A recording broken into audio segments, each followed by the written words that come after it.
What I'd like to talk about instead is the ceasefire deal that it appears that President Trump and President Vladimir Putin have made today. So they were on this 2-hour phone call, and after this phone call, they announced jointly that they have reached a 30-day ceasefire deal after this phone call.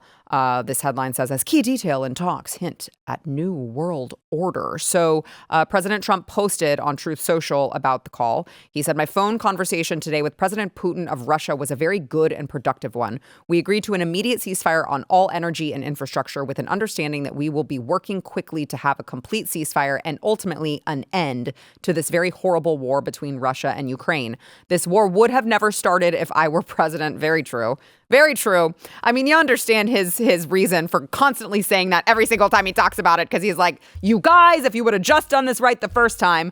He says many elements of a contract for peace were discussed, including the fact that thousands of soldiers are being killed, and both President Putin and Zelensky would like to see it end. That process is now in full force and effect, and we will, hopefully, for the sake of humanity, get the job done. Now, they also, the White House said that the two agreed on that key detail that the Daily Mail headline was referring to was in support of Israel, that there should be a realignment in the Middle East and that Iran should never be in a position to destroy Israel. So they talked about United States and Russia relations, that they would like to strengthen those. And it's interesting because not that long ago, Matt, I remember you, I can't remember if Eric, if you were here at the table that day or not, but talking about how there's no reason why we shouldn't be strengthening relationships. Oh, I was on that show. Yeah. Okay. With a place like Russia. You don't have to be best buddies with a country in order to strengthen relations, whether it be trade or otherwise. There's no reason just because, Vladimir Putin, he did invade Ukraine. Was it my favorite decision that he's made? No, but we can't make enemies with everyone just because we don't like every decision that they made, even the ones that don't impact us. So, it's just interesting. You have President Trump on, how many days has he been in office? 60? And you're already seeing all of this progress made in such a short amount of time. There is no ultimate final ceasefire, but this is a step in the right direction as opposed to 4 years of, no, don't sign that. Don't sign that. The Biden administration. No. Don't negotiate with Putin. Don't negotiate with Russia. We'll just keep funding you guys until what? I don't know. Until you take over Russia? That was never going to happen. And so now you see true leadership and strength in action with this 30-day ceasefire deal.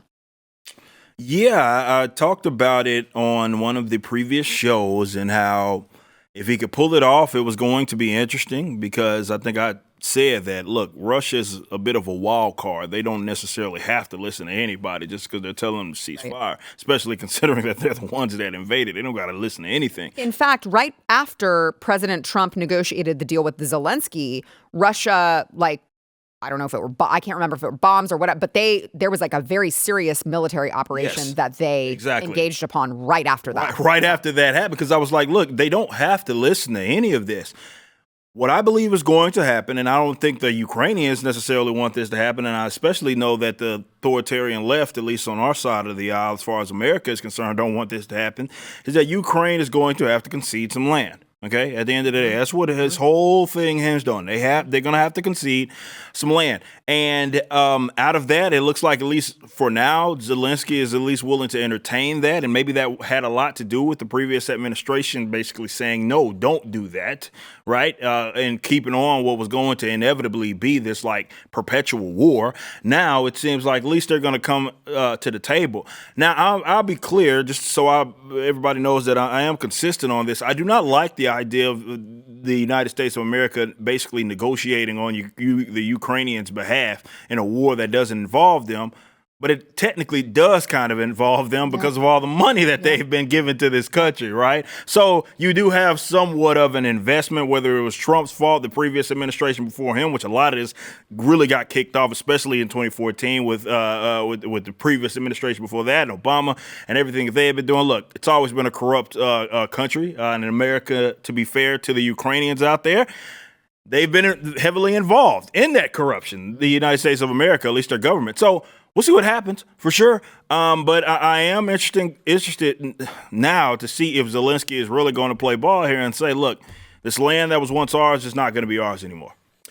Look, all throughout history, we're behaving like the invasion of a country is something that is like so abhorrent, and you know, it has happened all throughout history, whether you like it or not.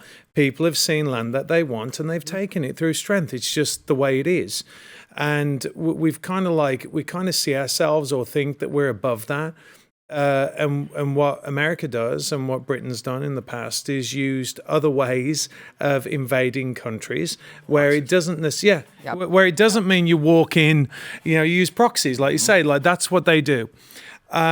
The fact of the matter is that, as Eric points out, and nobody wants to talk about this, Ukraine was the most corrupt country in Europe by a country mile, right? By a country mile. We don't know. And again, I made this point today on my little YouTube show, is that we don't know why and what Putin was looking at from an intelligence standpoint, why he was getting in there. Now, the basic big thing is like, listen, NATO is pushing up against Russia, which is true, right? And they keep doing it. They kept doing it, right? And I'm going to tell you right now, and it hurts us because we like to think that we're the white hat guys, right? We're not the white hat guys. We kept encroaching towards Russia, which was wrong. I don't know what they were doing in Ukraine. There was suggestion that there was biological warfare, like research going on over there. All these are the kind of things we don't know. What we do know is that the US has done a lot of stuff that it shouldn't have done, certainly over the past few years. And what Trump is doing is he's coming in and he's cleaning it up. He's actually really cleaning up. And I want to make this point as well, Sarah. I am from the UK, right? Whatever anyone says, the UK doesn't see itself as a part of Europe, right? We can say that we are Europeans, but the UK does not see itself as a part of Europe. The way that Europe has behaved towards the United States is nothing short of hostile, right? And think about this. All Trump said was, I want a ceasefire. That's all he said. Yep. And by the way, he's going to get it, right?